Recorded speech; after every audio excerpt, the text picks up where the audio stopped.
Yo, yo, yo, what up, everybody? Let's see.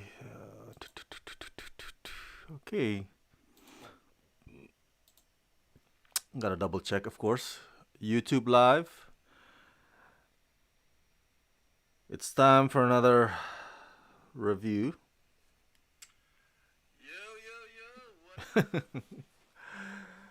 It's the Falcon and the Winter Soldier, all new episode 5. And I have a lot of thoughts about it because mainly it was an hour long episode. It was pretty substantive. My goodness, where do we start? All right, let's start with Julia Louis-Dreyfus showing up. I love that woman. For those of us who are fans of both Seinfeld and Veep, she made two of those characters very iconic. Elaine Bennis in the '90s. For those of us who grew up in the '90s, and then Selena Meyer, Veep. She is just one of the most unique actresses ever, in my opinion. And I'm glad I think she won that battle against cancer. I believe it was breast cancer. And so, anyway, long story short, it was great seeing her on this episode making a surprise appearance. I remember growing up in the '90s. The dances that were famous were Carlton dance, from Fresh Prince of Bel Air, the Carlton dance, and then Elaine Bennis. I'm sure you've seen the memes as well all over the internet. Um, she's great on this episode, even for a brief second, and she's mysterious, and the whole thing with the business card not having any information on it was a nice touch. Uh, but there's only one episode left, so hopefully she makes an appearance next week. Or if not, then I'll take comfort and joy in having seen her today. That was an awesome, awesome cameo. The fight at the beginning, the triple threat match, Falcon versus John Walker versus the Winter Soldier. This is right after Falcon. This is right after John Walker committed that murder, and of course, you got to show the aftermath. He's shook up, but also angry and still consumed by fury and the fact that he already broke bad. He was breaking bad last week, and now he's like straight up bad. Um, and then they had the fight. I gotta say that whole sequence was well choreographed, and well shot too. It was the shield versus the arm versus the wings.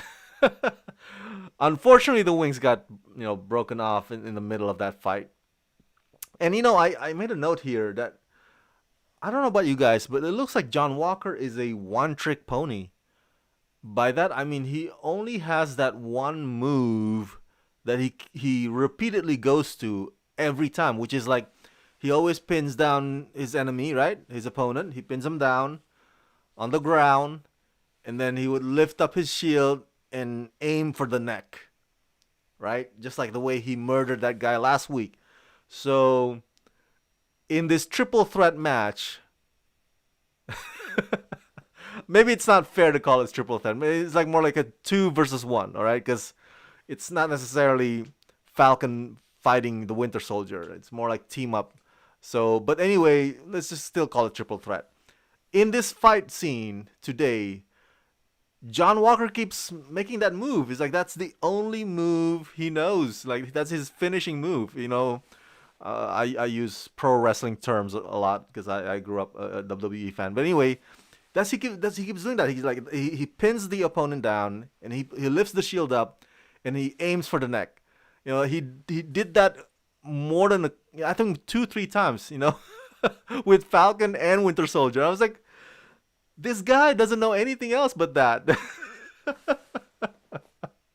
Ay, ay, ay, ay, ay. He's a one trick pony. John Walker is. John Walker is a one trick pony. And the thing is, he's still insistent on calling himself Captain America. That's very eerie. Even in the middle of that hearing, in front of in front of the Senate, he's like shouting at them, like, "You don't understand. You don't get it, okay? I'm Captain America. I gotta do what Captain America gotta do. Like you're not out there in the battlefield. He has a point about that. To be fair, you know, unfortunately, even in our real world, lawmakers would send soldiers out. Other people's children, other people's sons, other people's daughters, instead of their own. Most lawmakers won't send their own kids to war. They would send their other families' kids, poor families' kids to war. And so John Walker, in that sense, did have a point. He's like, you guys, you send me out there. You guys, I've been doing what you tell me to do. As a soldier, I follow your orders. It's like, and now you're doing this to me. And to be fair, he has a point when he presents that argument. I always get furious when I think about these wars that we keep, like these endless wars, like these lawmakers, they would never send their kids to the front lines. They would only send the kids from the poorest parts of the country. And it's like, doesn't matter white or color. It's like, just black, whatever, white, it doesn't matter. As long as it's not their own, it's not their own family. That's fine by us. So, in that sense, John Walker was justified in his anger. Obviously, he's not 100% correct when he's like insisting on calling himself Captain America. And I think here's the thing. If I were to analyze John Walker in that hearing or in that whole sequence, it's funny how he's like, I think in his head, he's like, dude, this is what I'm supposed to do as a Captain America, right? This is what I'm supposed to do. You guys don't get it. I had to kill that guy. It's like he did that to my friend. So of course I'm gonna have to retaliate.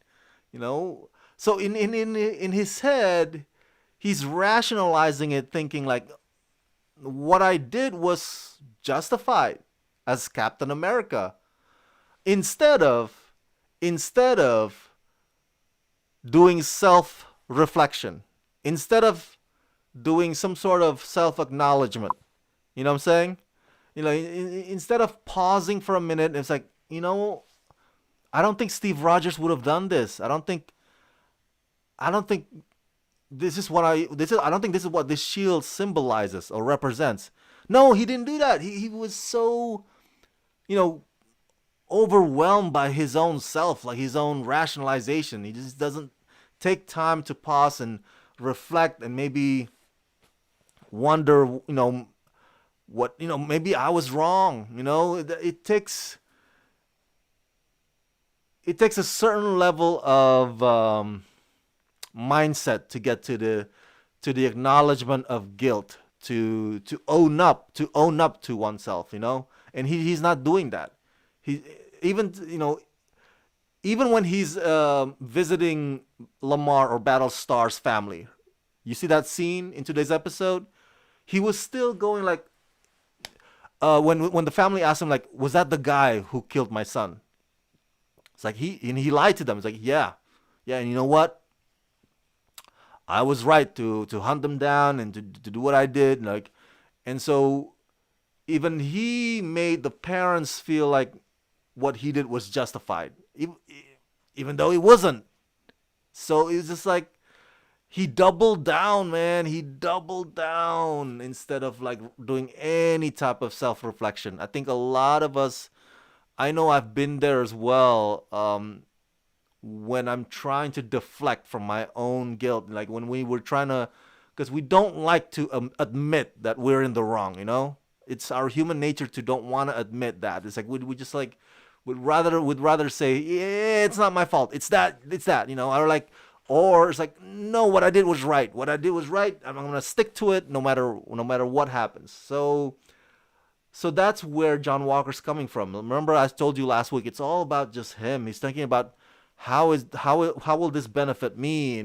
So you're going down the wrong path when you start to look at the world, or when you start to see things from the perspective of how is this going to affect me. If that's all you think about. And so this is where John Walker is now. But one quick funny note before I move on. Well, funny, ironic, funny, not necessarily haha funny, but the senators uh, punish John Walker accordingly, in my opinion. But it's funny because I think in the real world, it doesn't go that way often. Usually people of military or law enforcement, they always get away with things. So for me to see that scene, I'm like, wow. Back in my head, I was like, that's rare. In America, that's rare. Accountability, man. It would be refreshing if it happened more often. But yeah. So, all right, moving on before I get too political. So that's with John Walker. That's the note I have about John Walker. So and Julia Louis-Dreyfus, fantastic cameo. Love Elaine Bennis. Love Selena Meyer. Um, so I want to say the last 35 minutes of this episode focused on the bonding of the Winter Soldier and the Falcon, which is awesome. I loved it. Um, there are parts about it that kind of reminds me of um, Forrest Gump. Remember Forrest Gump with his shrimp boat, and there's a scene where he's like just staring into the sunset. I don't know. Anytime there's a scenery of the bayous of Louisiana or in the South, just it just reminds me of Forrest Gump all over again. And I don't know if this boat owned by Sarah is a shrimp boat, but it always takes me back to Forrest Gump. And so anyway, the Falcon and the Winter Soldier helping each other out. There's a lot of heartfelt friendship moments, very, playful. They tease each other because, the Winter Soldier has that arm, and the Falcon is all human. So they play off that whole thing really, really well. And the dynamic is really fun to watch. Um, the Winter Soldier flirting with Sarah is a bit forced. I'm like, yeah, I know what you're getting at with that. You're trying to get Falcon to get all riled up, but it's just I don't know. It's not warranted. The flirt is not really warranted. You know what I'm saying? At least in my opinion. They didn't have to go that direction for the comedy. They already had the comedy between them enough as it is. Um, and then the training, the shield. Now remember I told you we went deep last week regarding how Sam Falcon felt about the shield, what the shield represents, what the shield symbolizes. It's like because there's this thing where why would I want to take up this mantle when this country, when this shield, this red, white, and blue, is the same, red, white, and blue that enslaved my people, that shoots and kills unarmed black people, and there's this history of racism and Jim Crow over the years, and like there's a sense that like I don't want to own this, I don't want to carry this, and even in today's episode when he meets the first black person to get the super serum soldier, obviously that guy played by Marcus Dixon from Alias series, I forget the actor's real name, but anyway, that guy, you can tell he was burned. He got burned by the government. He got burned by the country that he thought he was serving. And that reminds me when he told that story to the Falcon, it reminds me of, I believe I heard this on the Young Turks. Well, anyway, Jesse Jackson, the famous civil rights legend Jesse Jackson. I believe he told a story about his grandfather who fought in World War II. right? He was one of the soldiers, U.S. soldiers, fought in World War II. Part of the black troops, um, people of color troops of the U.S. Army, World War II. So anyway, the U.S. won, of course, uh, ultimately won against the Nazis, and of course, some of the Nazis would become prisoners of war, right? There would be prisoners of war, and they would be transferred to either prison or sentenced later on. But anyway, so these are POW Nazis, right? And I think Jesse Jackson told the story in that he said that his grandfather, after what he did for the country, you know, kicking Nazis' ass, kicking Nazis' ass, kicking. After all of that, on the train home, on the train home, he and the other black troops have to sit in the car behind the Nazi POW. They had to do that because they were not white. I'm like, that blows my mind. Like, my goodness, even though he was a hero, he still had to sit behind the Nazi POW. I mean, this is that was insane, but it's true story. So that when that guy, the first black guy to get the super serum soldier, when he shared his experience about how he felt like he was prodded, he was tested, he felt like he was betrayed. He felt betrayed. I mean, he felt burned by the country he was serving, and like it reminded me back to that story by Jesse Jackson about his grandfather. Like, no matter how sometimes you can just imagine, man, 400 years of slavery, 100 years of Jim Crow, and even from the 1960s civil rights to now, there's still all these crapolas going on. And so I think the way that the Falcon and the Winter Soldier writers incorporated that into this story and into the struggle of Sam Wilson, man, it was nicely done, for lack of a better word. It was masterfully done. All right, it didn't shove it down your throat, but it was upfront about it. It doesn't hide behind the bushes about it. It's just like, now we understand where Sam is coming from, if we haven't yet already. And in today's episode, the Winter Soldier saying I'm sorry to Sam, when it's like, I didn't take into consideration all that history stuff. I was like, I'm sorry, Sam. I apologize. That's a monumental thing.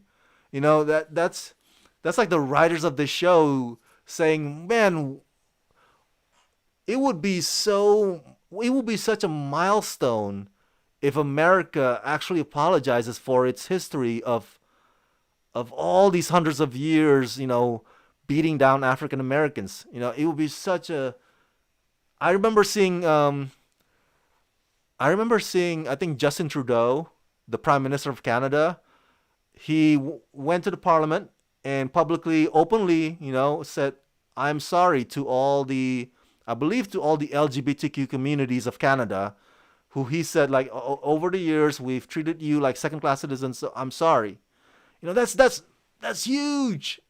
A leader of the country saying that, like, unfortunately, as much as I love being American, as much as I love this country, our country, America, is just too arrogant. I don't think any of our leaders will ever come to be doing that. Will ever come close to doing what the Winter Soldier did to Sam Wilson. So the Winter Soldiers doing that to Sam Wilson was big of him. That was just like a representation of what could be in our real world, but unfortunately, I don't think it will happen. So yeah, the way that whole thing is just, there's a lot to unpack about this show that just so profound, Whereas WandaVision, we're talking about psychological stuff and grief and loss and emotions, and which is awesome, to be to be unpacking all those stuff. That's fine and dandy, but the the the the themes that the Falcon and the Winter Soldier brings up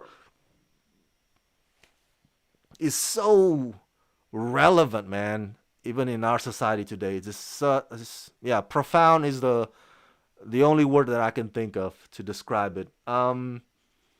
So yeah, the last 30 episodes, the bonding was fantastic. It wasn't gonna last because there's a final episode next week. It's like by the end of it, Carly's gonna do something. So that's what happens at the end. So there's a cliffhanger there, and I'm sure it's gonna be an action-packed finale.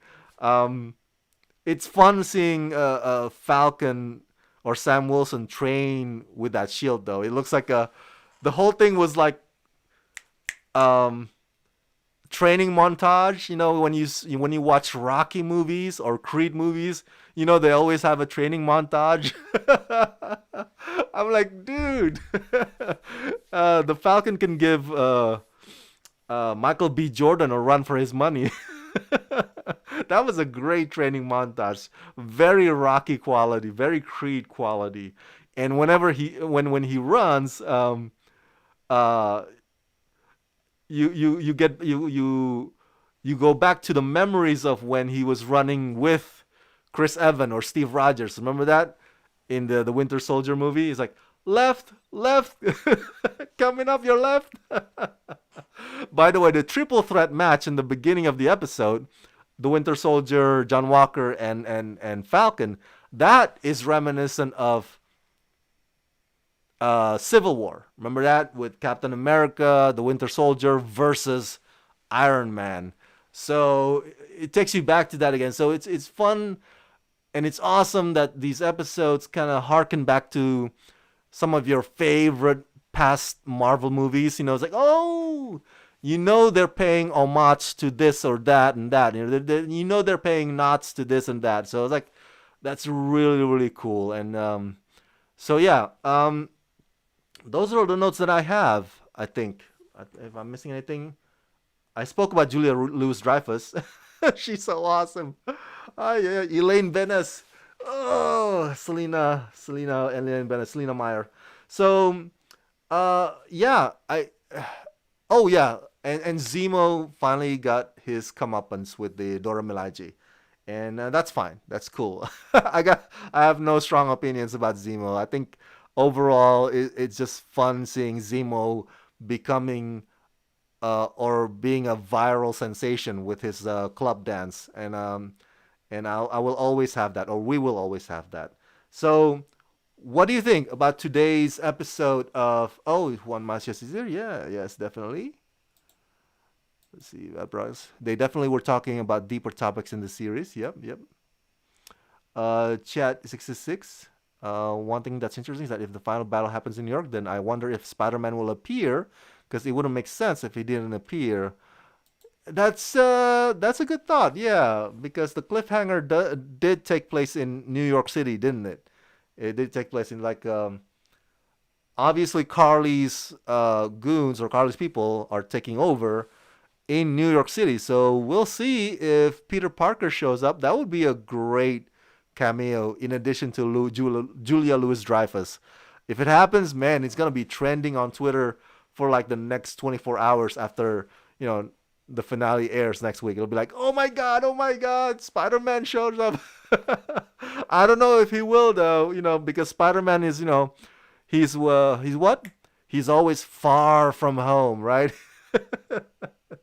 Yeah. So yeah, that would be good. That thank you for that theory. We'll see. We'll see. We'll stay tuned for next week's finale. But overall, this is a great episode today. Very substantive, very very profound, a lot to unpack, and I think today's episode is also a conversation starter, and I hope that Marvel fans who watch the Falcon and the Winter Soldier would also dig deep into those themes, and not just enjoy the things on the surface, not just the action, which is awesome, but you got to also dig deep, hopefully, because if the history books doesn't do it for you, if the I don't know, if the news on TV or news doesn't do it for you, then maybe this will. Maybe this will. This could be one way to get us to realize as a society that there needs to be a self reflection, a self acknowledgement. This thing that John Walker refuses to do, because America keeps refusing to do, sometimes you got to own up to your mistake, just saying I was wrong. Maybe this is not what Captain America would have done. But John Walker is not there yet, and maybe we can be there way earlier than John Walker does. So hopefully, hopefully this episode will make people ponder. So Reaction Live 21, yes, one of the best episodes, and yes, the cameo was Elaine from Seinfeld. She also played Selena Meyer in Veep. So both Seinfeld and Veep are two of the greatest comedy shows ever in the history of television. Yes, Juan Masias, definitely a great way to take a deep look into what America is. Exactly, exactly. I mean, the shield, not just what it represents to Falcon and the Black Americans, African Americans, especially the first Black super soldier, but also in terms of Carly. For last week we dug deep into Carly, how she's in the shades of gray. She represents how other countries view us. How other countries, some of them view us as liberators or heroes. Some of them view us as the terrorists because we invade their country, we bomb their people. So in the word of the Falcon in today's episode, he said that shield, what that shield represents is complicated. It's not all good. It's not all bad. It's just something but you got to be able to deal with it. You got to be able to confront it, and acknowledge it and do some self-reflection instead of just like, no, I'm Captain America, damn it. You don't understand. I understand. Just like John Walker is like, that's the attitude of America right now. John Walker is like, no, we are the best. We're number one. We are exceptional. We can never do wrong. We're perfect. Even though we're like way down in the numbers about when it comes to science and math, we're way down. When it comes to healthcare, we're way down. When it comes to the happiest, we're way down on the list of all the countries in the world. So there's got to be some kind of self-reflection, and that's what the Winter Soldier represents when he says, "I'm sorry, Sam. I didn't realize it. I never took the time to think about that." And so hopefully we as a society, hopefully we as Americans can come from, hopefully we as Americans can go from John Walker's way of thinking to the Winter Soldier's way of thinking. So hopefully that's my hope at least. Oh man, I don't. Sorry, I didn't mean to preach, you guys. I apologize. I went on and on from. I started out by reviewing the scene by scene, and now went on to preaching. But I can't help it. Yeah, exactly. A patriot to someone, a terrorist to another. Very complicated. So okay, that's it. I gotta go to bed because I have to interview another movie star tomorrow morning. So make sure you check out. And subscribe. I want to tell everybody about Rama Screen YouTube channel, please.